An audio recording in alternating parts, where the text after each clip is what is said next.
की शक्ति का महत्व एवं शांति की शक्ति को हम कैसे बढ़ाएं। पुरुषार्थ में शांति की शक्ति का कितना महत्व है और इसको हम कैसे बढ़ाएं। वैसे तो हम सभी ने बाबा की अभी रिवाइज की उसी दिन वीडियो देखी थी और बाबा ने इस सीजन में उस रिवाइज मुरली में हमें सभी को बहुत बड़ा इशारा दिया। परिवर्तन का आधार है शांति की शक्ति। बाबा ने और भी 2-3 सत्ता बताई है, लेकिन वो सत्ता परिवर्तन नहीं कर सकती, लेकिन ये आध्यात्मिक शक्ति, साइलेंस की शक्ति, ये परिवर्तन कर सकते हैं। विश्व परिवर्तन का आधार है साइलेंस पावर, शांति की शक्ति। और वैसे ही 100 परिवर्तन का आधार भी इस साइलेंस पावर है। स्वयं के अंदर भी अगर परिवर्तन करना है तो हर ब्राह्मण को इस साइलेंस की पावर, शांति की शक्ति को बढ़ाना है। वैसे तो इस सीजन की पहली जो विदेशी भाई बहनों के साथ जो बाबा की मुरली चली थी, बाबा ने उसमें भी इशारा दिया था कि अब क्या करो, मनसा सेवा बढ़ाओ। तो मनसा सेवा कौन कर सकता है? जिसके पास ये साइलेंस की शक्ति है, जिसके पास शांति की शक्ति का स्टॉक है, वही मनसा सेवा कर सकता है। क्योंकि बाबा ने कहा कि अब सुनने या सुनाने का समय नहीं है। अब कोई सुनना नहीं चाहता, लेकिन अनुभव करना चाहता है। और उस अनुभव कराने का आधार है इस शांति की शक्ति। एक होता है सेवा के महारथी, दूसरा होता है भाषण करने वाले महारथी, और तीसरा है अब मनसा सेवा वाले महारथी। जिन्होंने इस ज्ञान और योग का अभ्यास कर अपने जीवन को, खुद को परिवर्तन किया है, जिन्होंने अपनी स्थितियों को बनाया है और अपने योग बल को जमा किया है, इस योग बल को विश्व में फैला करके जो अन्य आत्मा है, जो कोई विकारों के वश में है, कोई संस्कारों के वश में है, कोई जीवन की कोई समस्या है, तो ऐसी आत्मा को जो मनसा सेवा के द्वारा जो सकाश देता है, ये सकाश उसके तक पहुंचती है। जैसे धूप में कोई हवा का झोंका आता है, थोड़ा तो तसल्ली मिलती है। इसी तरह जीवन की समस्या के समय अगर थोड़ा भी मनसा सेवा की झलक हम दिखाते हैं, तो ऐसे समय उस तड़पती हुई आत्माओं से दुआएं मिलती हैं और आगे ये दुख और अशांति बढ़नी है। तो जिन्होंने साइलेंस पावर को बढ़ाया है, अपनी स्थिति को बढ़ाया है, और जो गुप्त रूप से ये मनसा सेवा कर रहे हैं, आगे चलकर की ऐसी आत्माएं ज्यादा प्रत्यक्ष होंगी ब्राह्मण परिवार में। क्योंकि अन्य आत्मा उसको ढूंढते हुए आएंगी, उनका दर्शन करने के लिए आएंगी, उनको साक्षात्कार होंगे।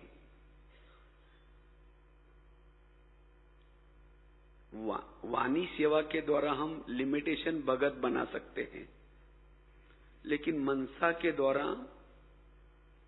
अनेक भगत निर्माण कर सकते हैं, अनेक आत्माओं को सहयोग दे सकते हैं, अनेक आत्माओं की दुआएं ले सकते हैं।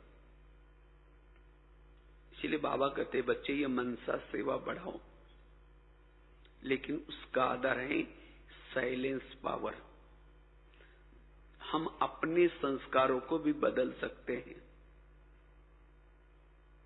औरों के संस्कारों को बदल सकते हैं, उनके जीवन में जो समस्या है उस समस्या के समय उनको मदद कर सकते हैं। तो बाबा चाहते हैं अब ऐसी सेवा करें। इसलिए वर्तमान समय हर ब्राह्मणों के पुरुषार्थ में शांति की शक्ति, साइलेंस पावर बड़ी आवश्यक है। तो हमारे पुरुषार्थ में साइलेंस पावर, शांति की शक्ति कितनी जरूरी है, थोड़ी इसके ऊपर चर्चा करते हैं। जब हम साइलेंस में रहते हैं, शांति में स्थित रहते हैं, वही भ्रुकुटी के आसन में आत्मा के स्वरूप में टिक सकता है। जिसके पास साइलेंस का बल नहीं है, शांति की शक्ति नहीं है, वो भ्रुकुटी के आसन पर आत्म स्वरूप में टिक नहीं सकता। कई भाई बहनों की कंप्लेन है, पता नहीं हम आत्माभिमानी स्थिति में नहीं टिक सकते। क्यों? उनके पास साइलेंस का बल नहीं है। अगर भ्रुकुटी के आसन पर बैठना चाहते हो, चाहे योग के समय, चाहे कर्मों में, तो ये साइलेंस बल जरूरी है, शांति की शक्ति जरूरी है। अशांत वाली आत्मा भ्रुकुटी आसन पर नहीं स्थित हो सकती।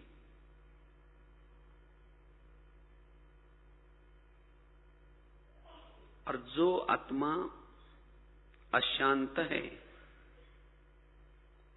मन में कोई न कोई निगेटिविटी है, ऐसी आत्मा परम धाम में भी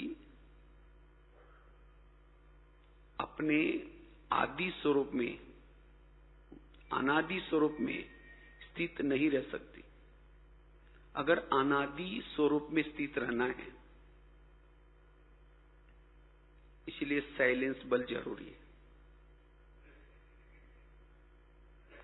कई कहते परम धाम में भी हम ज्यादा समय रोहन नहीं कर पाते, क्यों? साइलेंस का बल नहीं। तो जिसके पास ये साइलेंस का बल है, साइलेंस पावर है, ऐसी आत्मा शांति धाम में भी अपने घर में शांति सागर के पास बैठ सकती है। जितना हमारे पास साइलेंस बल है, शांति की शक्ति है, उतना हम कर्म योगी स्थिति बना सकते हैं, कर्मों में योग युक्त बन सकते हैं।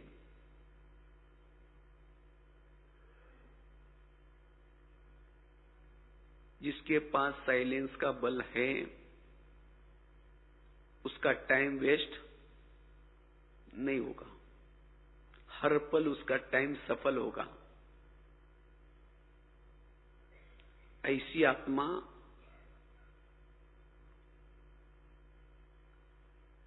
अनेक प्रकार की सेवा कर सकती है, डबल सेवा। हाथों से कर्म कर रहे हैं और साथ में वाइब्रेशंस भी फैला रहे हैं, डबल सेवा होगी। जिसके पास साइलेंस का बल है, आत्मा की प्यास बुझती रहेगी। जिसके पास जितना साइलेंस का बल है, उसकी आत्मा की तमन्नाएं, इच्छाएं, जो भी कुछ तृष्णाएं समाप्त होगी। उसका मन भटकने से, उसका मन नहीं भटकेगा, मन चुप रहेगा, शांत रहेगा, क्योंकि उसके पास साइलेंस का बल है। जिसके पास शांति की शक्ति नहीं है, उसका मन भटकता है, बुद्धि भटकती है। इतना ही नहीं, उसके कर्मेंद्रिय भी उसके कंट्रोल में नहीं होगी। जिसके पास साइलेंस का बल नहीं है, उसकी कर्मेंद्रिया भी उसको धोखा देती रहेगी। इसलिए बाबा कहते बच्चे इस बल को बढ़ाओ। जिसके पास साइलेंस का बल है, वो कोई भी अपने पुराने जो संस्कार है उस संस्कार के वश नहीं होगी। क्यों? साइलेंस बल से आत्मा को अति इंद्रिय सुख मिलता है। जब आत्मा साइलेंस की स्थिति में रहती है, शरीर में एक प्रकार के वेव्स फैलते हैं जिसे अतीन्द्रिय सुख मिलता है। और जिसको यह अतीन्द्रिय सुख मिलता है वो क्षणिक, चाहे वस्तु चाहे वैभव, इसके पीछे नहीं दौड़ेगी। विकारों के पीछे, संस्कारों के पीछे वो आत्मा नहीं दौड़ेगी। इसलिए बाबा कहते बच्चे साइलेंस का बल बढ़ाओ, जिससे आप अपने पुराने संस्कारों के पर भी जीत प्राप्त कर सकेंगे। जितना हम साइलेंस स्थिति में रहते हैं, अंतर्मुखी बन सकेंगे। साइलेंस वाला ही अंतर्मुखी बनता है। जिसके पास साइलेंस का बल है, वो समेटने की शक्ति उसके अंदर आएगी, वो समेटेगा। अब घर चलना है। साइलेंस की स्थिति में रहने वाला, उसको बार बार उसको घर की स्मृति रहेगी। इसीलिए बाबा कहते बच्चे इस शांति की शक्ति को बढ़ाओ अपने अंदर।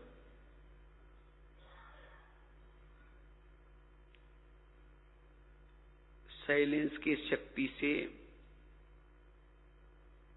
दिन प्रतिदिन हमारी लाइट हाउस, माइट हाउस स्थिति, कर्माती स्थिति आती जाएगी।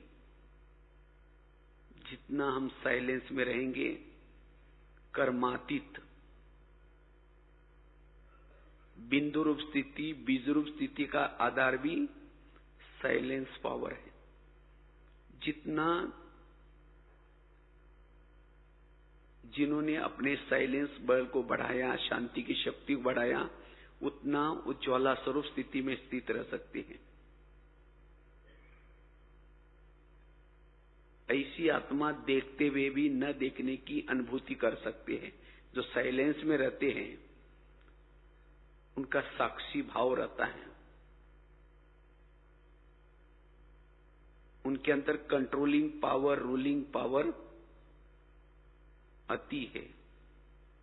उसके वाणी में भी बल आएगा, दृष्टि में भी बल आएगा।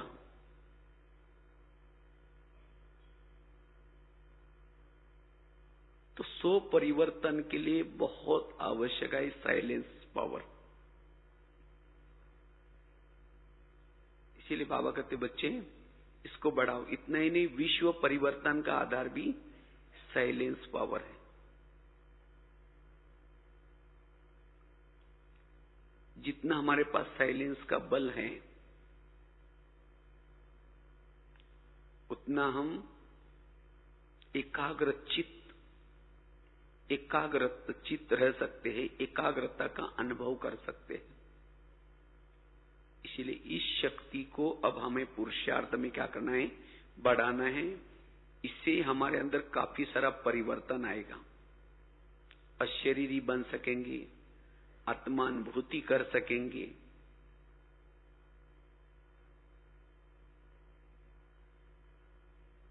निरंतर योगी बन सकेंगे, ज्वाला स्वरूप योगी बन सकेंगे, उपराम बन सकेंगे। शांति से ही हमारे अंदर वैराग आएगा। जिसने अनुभव किया शांति का, उसको अब हमारा जो वैराग है वो ज्ञान से वैराग है। समझ है कि ये नहीं होना चाहिए, नहीं होना चाहिए। लेकिन जिन्होंने साइलेंस का अनुभव किया, उसका असली वैराग है। और जहां वैराग है वहां त्याग करना भी इजी है। और जहां वैराग है, त्याग है, वहां तपस्या करना भी सरल है। इसलिए बाबा कहते बच्चे इस शांति की शक्ति को बढ़ाते चलो। लेकिन इस शांति की शक्ति को हम कैसे पुरुषार्थ में बढ़ाएं, इतना ये महत्वपूर्ण का अभ्यास है। लेकिन इसको हम कैसे अपने पुरुषार्थ में बढ़ाएं? परिस्थिति विपरीत है। विपरीत परिस्थिति में भी हमारा मन एकाग्र रहे, क्योंकि अशांत कराने वाली भी कुछ बातें हैं। अशांत कराने वाली कुछ समस्या आएंगी, बातें आएंगी, लेकिन विपरीत परिस्थिति में भी हम उस शांति को कभी ना छोड़े, अपने स्वधर्म को कभी ना छोड़े। कौन सी ऐसी बातें आती है हमारे जीवन में? समझे कोई अगर आपका अपमान करता है तो मन में क्या हो जाता है? अशांति पैदा होते हैं। क्या क्यों की क्वेश्चन शुरू हो जाते हैं। आखिर उसने मेरा अपमान क्यों किया, मेरे को उसने क्यों बोला? पहले तो खुद के मन में आएगा, फिर दूसरों को भी शेयर करेंगे। मन अशांत हो गया। किसी ने पूछा नहीं, किसी ने सम्मान नहीं दिया, कोई बीमार वाली परिस्थिति आई,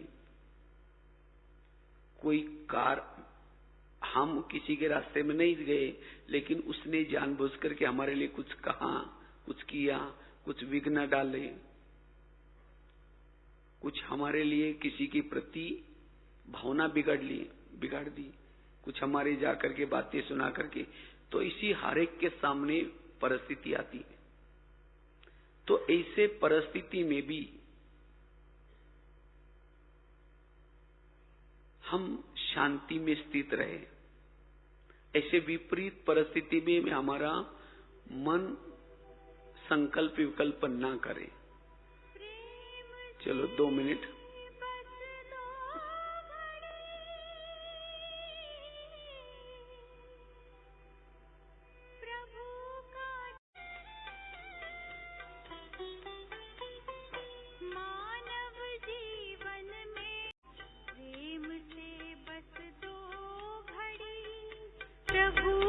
ने कहा था कि जब निर्विघ्न बनेंगे, निगेटिव सोच ना चले, तब जाकर के हमारी वो साइलेंस मेंटेन हो सकती है। तब हमारे पास शांति की शक्ति जमा हो सकती है। जिसको ही बाबा ने भी पिछले सीजन में कहा था, बच्चे हर परिस्थिति में निर्विघ्न बनो। और बाबा ने कहा था कि जब निर्विघ्न बनेंगे, अगले सीजन में जब मैं आऊंगा, तो बाबा ने कहा कि दिल पसंद सभा में मैं मिलूंगा। तो बाबा दिल पसंद सभा किसको कहते हैं? जो निर्विघ्न है। क्योंकि निर्विघ्न वाले ही शांति में रह सकेंगे, वही दूसरों को शांति दे सकेंगे, वही वायुमंडल बना सकेंगे। तो अब बाबा ऐसा पुरुषार्थ चाहते हैं। जो निर्विघ्न है उसी का ही चेहरा सदा कैसा रहेगा? खुशनुमा रहेगा, हर्षित रहेगा। ऐसा चेहरा देकर के लोगों को लगेगा इनको परमात्मा पढ़ाता है, इनको कुछ मिला हुआ है, इन्होंने जीवन में कुछ धारणा की है। तो इसलिए विपरीत परिस्थिति में भी हमारा मन सदा असोच रहे, और तब हम अशरीरी का अनुभव, विधेयी स्थिति का अनुभव, कर्मातीत बनने का अनुभव कर सकेंगे। तब हम बाप समान बन सकेंगे। बाप समान अर्थात जैसे बाबा शांति का सागर है, तो अब यहां हम भी मास्टर शांति के सागर बन करके शांति का स्वरूप बन करके शांति फैला सकेंगे, तब औरों के ऊपर दया कर सकेंगे, औरों की भूलों को क्षमा कर सकेंगे, अपकार पर भी उपकार कर सकेंगे। यह है बाप समान की स्थिति। तो हम कौन सा ऐसा पुरुषार्थ करें जिससे हमारी विपरीत परिस्थिति में भी शांति बनी रहे? उसके लिए 5-6 बातें, क्योंकि शांति कुछ बातों का रिजल्ट है। केवल हम कहने से शांत नहीं बनेंगे, लेकिन अगर कुछ बातें, जो बातें हमारे मन को संकल्प चलाने के निमित्त बनाती है, अगर उन बातों के ऊपर हमारा ध्यान है, तब हमारी शांति बनी रहेगी। जिसको बाबा कहते बच्चे, मन को कंट्रोल करो। सबसे पहली बात है सहन शक्ति। सहन शक्ति से ही शांति होगी। अगर मेरे पास सहन शक्ति की कमी है, उसको शांति नहीं होगी। इसीलिए हम अपने पुरुषार्थ में सहन शक्ति को बढ़ाते चले। जिसको सहन नहीं होता वो स्वधर्म में टिक नहीं सकता, सोमानों में नहीं रह सकता, उसकी अंतर्मुखता भंग हो जाती है, उसके मन में नेगेटिव थॉट चलना शुरू हो जाते हैं। इसलिए हमें क्या सीखना है? सहन करना, ये सीखना है। अगर एक सहन शक्ति हमारे पास आ जाए तो और शक्ति हमारे जीवन में ऑटोमेटिकली आएगी, क्योंकि सहन शक्ति बड़ी बहन है और बाकी समेटने की शक्ति, समाने की शक्ति, सामना करने की शक्ति, उस परिस्थिति का सामना करने की शक्ति भी आएगी, क्योंकि सहन शक्ति से मनोबल बढ़ता है। सहन शक्ति हमारा एक प्रकार का कवच है। ये सहन शक्ति का कवच पहन करके कर्म क्षेत्र पर जाना है। अगर सहन शक्ति नहीं तो मन में खूब निगेटिव थॉट चलेंगे, और जिसके मन में निगेटिव थॉट्स हैं वो भ्रुकुटी के सिंहासन पर कैसा बैठ सकता है? वो कर्म योगी कैसे बन सकता है? वो परम धाम में कैसे टिक सकता है? भले योग में बैठेंगे, शुरू तो करेंगे, लाल लाइट चल रहा है, गीत बज रहे हैं, शुरू करेंगे मैं आत्मा हूं, शांत स्वरूप, फिर कहेंगे मेरे उन्होंने क्यों बोला, फिर कहेंगे छोड़ो कोई बात नहीं मैं आत्मा, फिर कहेंगे 15 दिन पहले भी तो बोला था, फिर कहेंगे ठीक है कोई बात नहीं मैं आत्मा हूं, फिर कहेंगे सबके बीच में क्यों बोला। वही बातें याद आएगी, परम धाम में नहीं जा सकेंगे, ना मन जाएगी ना बुद्धि जाएगी। इसीलिए हमें सहन करने की शक्ति को बढ़ाना है।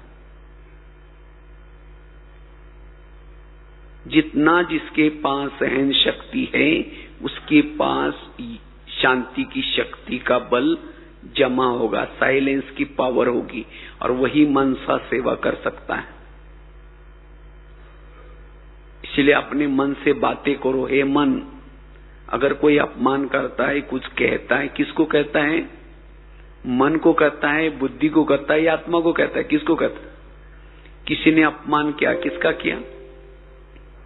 मन का किया, आत्मा का किया। मालिक कौन है? आत्मा है। मन और बुद्धि दो उसके बच्चे हैं। लेकिन जब कोई अपमान करता है तो चिल्लाना कौन शुरू करता है? मन सोचना शुरू करता है, मुझे क्यों बोला, मेरे को ऐसा। उस समय मन को समझो, मन उसने मुझे बोला, तुम चुप बैठो। तो जिसने अपने मन के साथ बातें करना सीख लिया, उतना हमारे अंदर कौन सा बल आएगा? सहन शक्ति का बल आएगा।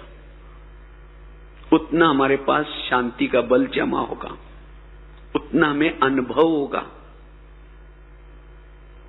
उसी दिन भी बाबा की कम मुरली चली थी। उसी दिन भी बाबा ने जो इससे पहला ग्रुप वाला, उसमें एक रिवाइज मुरली अनुभव की अथॉरिटी बनो। लेकिन ये अनुभव की अथॉरिटी कौन बन सकता है? जिसने अपने मन को कंट्रोल किया है। जिसके मन में कंट्रोल नहीं है वो अनुभव की अथॉरिटी नहीं बन सकता। ना उसको आत्मा अनुभव होगा, ना परमात्मा का अनुभव। बाबा ने पिछले सीजन में भी, मुझे लगता है 2 सीजन से बाबा हमें बार बार कह रहे कि बच्चे विरत संकल्प से मुक्त बनो।